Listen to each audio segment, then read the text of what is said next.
ಎಲ್ಲ ವೀಕ್ಷಕರೇ ಎಲ್ಲರೂ ಹೇಗಿದ್ದೀರಾ?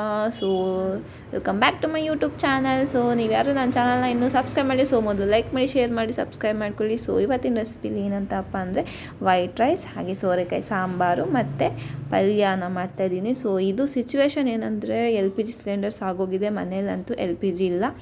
ಅದಕ್ಕೆ ಮನೆ ಹತ್ರನೇ ಒಲೆನ ಇಕ್ಕಿ ಚಿಕ್ಕದಾಗಿ ಅದ್ರಲ್ಲಿ ಮಾಡಿರೋದು. ಸೊ ನಿಜವಾಗ್ಲೂ ಒಲೆ ಹಚ್ಬೇಕಾದ್ರೆ ನನಗಂತೂ ಸಖತ್ ಕಷ್ಟ ಆಯಿತು. ಬಟ್ ಮಾಡಬೇಕಾದ್ರೆ ಹಂಗೋ ಹಿಂಗೋ ಪಡ್ಕೊಂಡು ನಿಧಾನವಾಗಿ ಮಾಡಿದೆ. ಬಟ್ ಅಂದರೆ ಟೇಸ್ಟ್ ಮಾತ್ರ ಸಖತ್ತಾಗಿತ್ತು. ಫುಡ್ ಟೇಸ್ಟ್ ಅಂತೂ ಸೂಪರಾಗಿ ಬಂದಿತ್ತು. ಮತ್ತು ರೈಸು ಅಷ್ಟೇ ಎಷ್ಟು ಚೆನ್ನಾಗಿ ಕುಕ್ ಆಗ್ತಿತ್ತು. ಕರ್ರಿ ಅಂತಂದರೆ ಟೇಸ್ಟ್ ನನಗಂತೂ ಸಖತ್ತಾಗಿ ಇಷ್ಟ ಆಯಿತು. ಬಟ್ ಇದೂ ಒಂದು ಕಡೆ ನಮಗೆ ಯೂಸ್ಫುಲ್ ಅಂತ ಅನ್ನಿಸ್ತು. So let's start the video.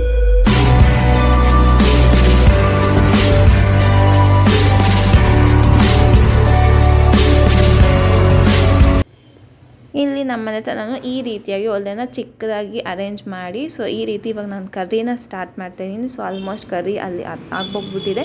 ನಿಜವಾಗ್ಲೂ ಮಾಡಬೇಕಾದ್ರೆ ಸ್ವಲ್ಪ ಕಷ್ಟ ಅನಿಸುತ್ತೆ, ಬಟ್ ಆಮೇಲೆ ಮಾಡ್ತಾ ಚೆನ್ನಾಗಿದೆ ಅಂತ ಒಂದೊಳ್ಳೆ ಫೀಲ್ ಅಂತೆಲ್ಲ ಡಿಫ್ರೆಂಟಾಗಿ ಅನ್ನಿಸ್ತು. ಬಟ್ ಈ ರೀತಿ ಒಲೆಯಲ್ಲೂ ಸ್ವಲ್ಪ ಮಾಡ್ಕೊತೀನಿ, ತುಂಬಾ ಹೆಲ್ತಿ ಅಂತಲೂ ಹೇಳ್ಬೋದು ನಮ್ಮ LPG ಸಿಲಿಂಡರ್ಸಲ್ಲಿ ಮಾಡೋದಕ್ಕಿಂತನೂ. ಬಟ್ ಅದೇ ಸ್ವಲ್ಪ ಟೈಮ್ ಕನ್ಸ್ಯೂಮು. ಮತ್ತು ಹಾಗೇನು ಕಟ್ಟಿಗೆಗಳು ಬೇಕು ಅಂದರೆ ಇವಾಗ ಸಿಗೋದು ಮಾತ್ರ ತುಂಬ ಕಷ್ಟ. ಇದು ನನ್ನ ಎಕ್ಸ್ಪೀರಿಯನ್ಸ್ ಈ ವಿಡಿಯೋದು. ಸೊ ನೆಕ್ಸ್ಟ್ ವಿಡಿಯೋದಲ್ಲಿ ಸಿಗೋಣ. ಬಾಯ್.